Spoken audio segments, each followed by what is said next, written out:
இன்றைய வேளாண் ஆலோசனை நேரத்தில் காஞ்சிபுரம், சென்னை, வேலூர், திருவள்ளூர், கடலூர், திருவண்ணாமலை, விழுப்புரம் ஆகிய மாவட்ட விவசாயிகளுக்கான வேளாண் ஆலோசனை.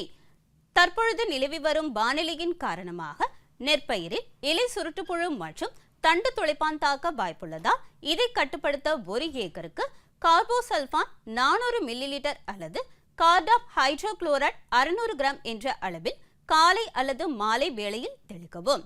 தற்பொழுது நிலவி வரும் வானிலையின் காரணமாக நெற்பயிரில் ஆனைக்கும்பன் ஈ தாக்கம் காணப்படுவதால் அதை கட்டுப்படுத்த 1 ஏக்கருக்கு குளோரோபைரிபாஸ் 20% ஈசி 500 மில்லிலிட்டர் அல்லது பாசலான் 35 ஈசி 600 மில்லிலிட்டர் என்ற அளவில் தெளிக்க வேண்டும்.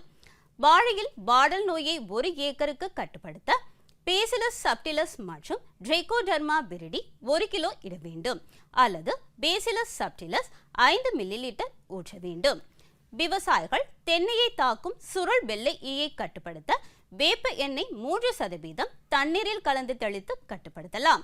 இனப்பெருக்கத்திற்கு தயார் நிலைக்கு இருக்கும் பெட்டை ஆடுகளுக்கு தரமான குட்டிகளை ஈனும் பொருட்டு இனப்பெருக்கத்திற்கு முன் புரதச்சத்தும் மாவுச்சத்தும் தாது உப்பு மற்றும் வைட்டமின்கள் நிறைந்த கலவையை கொடுக்க வேண்டும். கோழிகளுக்கு அளிக்கப்படும் நீர் சுத்தமாகவும் சுகாதாரமாகவும் இருக்க வேண்டும். மேலும் ஏதேனும் நச்சுக்கள் உள்ளதா என்பதை தர கட்டுப்பாடு ஆய்வுக்கு உட்படுத்திய பின் அனுமதிக்க வேண்டும்.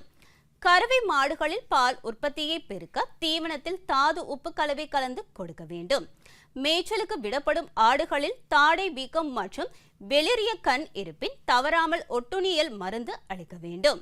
இந்த மாதம் செம்மறி ஆடுகளை இனப்பெருக்கத்திற்கு அனுமதிக்கலாம்.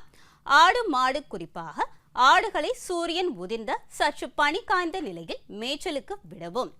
முயல்கள் குளிர்ந்த காலத்தில் அதிக குட்டிகளை ஈனும். எனவே அதற்குரிய மேலாண்மை முறைகளை கடைபிடிக்க வேண்டும்.